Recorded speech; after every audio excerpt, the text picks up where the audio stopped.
flot, c'est une embarcation. Hein. Une embarcation qui trouve son origine des Amérindiens, que nous avons hérité de ce peuple autochtone qui était là, c'est le premier peuple de la Caraïbe, qui utilisait cette embarcation et que nous, il y a eu ce qu'on appelle la transmission de génération et qui fait aujourd'hui, nous avons cette embarcation qui aujourd'hui qui fait notre bonheur pour faire du loisir comme la pêche et qui a permis aussi de faire cette émancipation sociale aussi qui a fait vivre des familles. Le flot, c'est tout ça. Le flot, c'est vraiment un écosystème, un éco qui englobe le social, l'économie et le côté culturel. C'est le seul, on va dire, élément traditionnel que l'on a hérité de nos ancêtres, que l'on a hérité tel quel, qui n'a subi aucune modification malgré ce long temps qui se trouve entre la naissance du flot et aujourd'hui.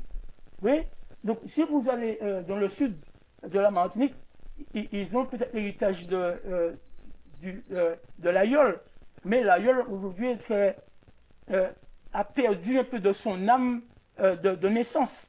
Mais le flot a gardé son âme de naissance depuis le commencement jusqu'à aujourd'hui. Mais c'est extraordinaire.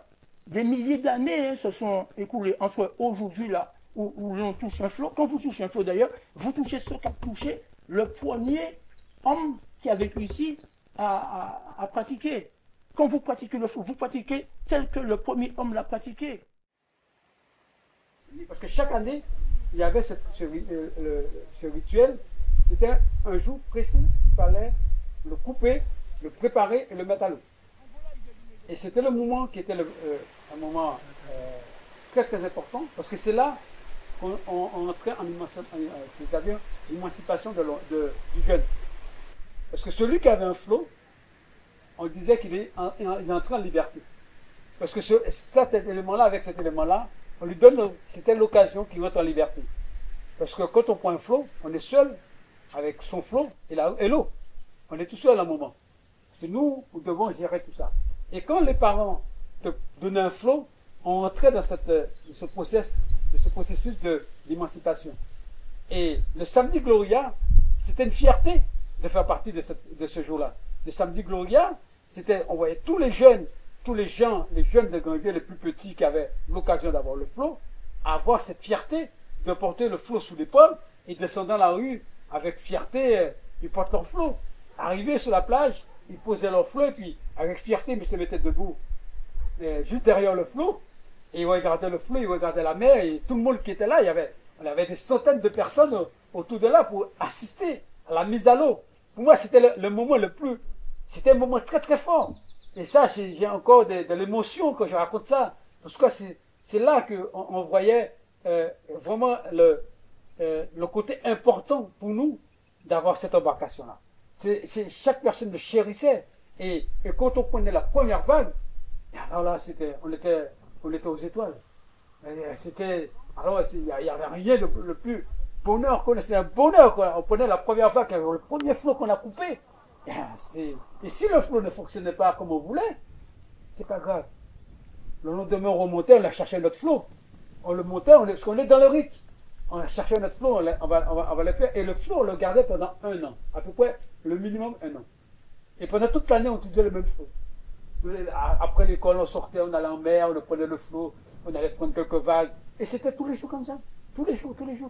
Il y en a qui partaient à la pêche, ils faisaient des 5-10 km, qui sortaient de grandes rivières, qui allaient même au loin, qui allaient aux pêcheurs, même à Saint-Pierre.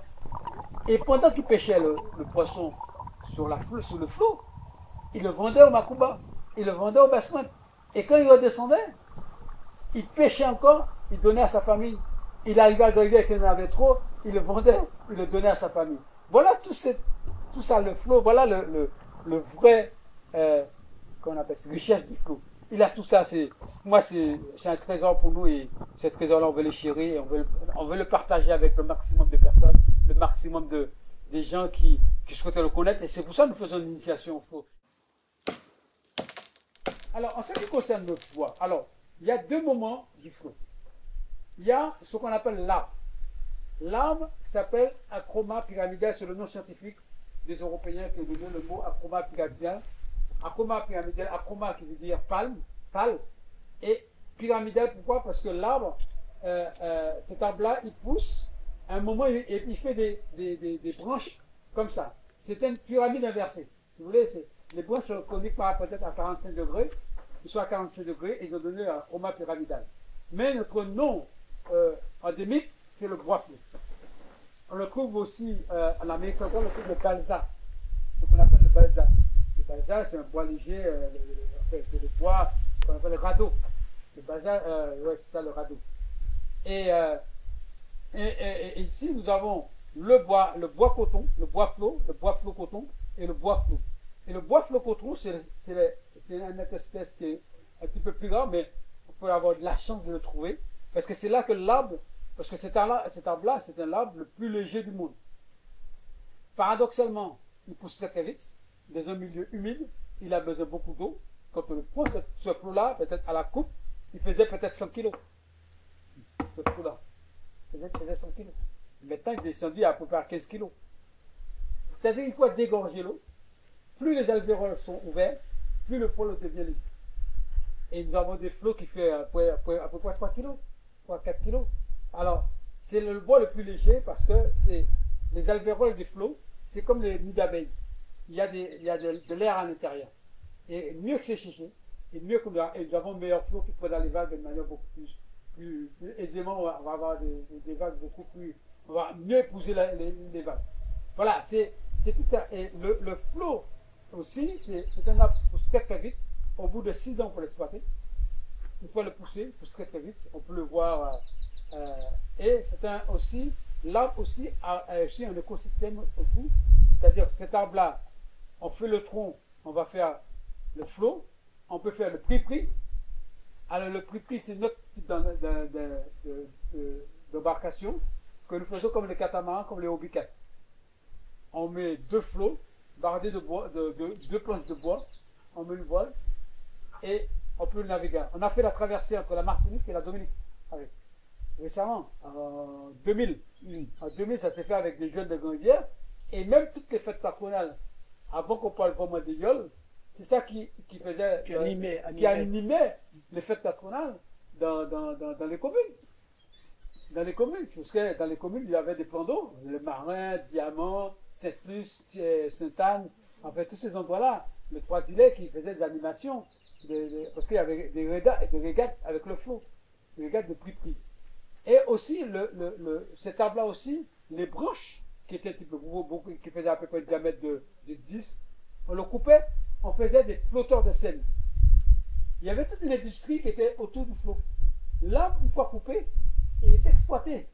Tout était exploité dans le flot, de l'arbre. On le coupait, il y avait celui qui faisait le flot, là, qui faisait le pri-pri, l'autre qui faisait qu'on appelle ça les flotteurs de sel, et aussi, on faisait des objets, on pouvait sculpter des objets avec. C'est très très facile à sculpter.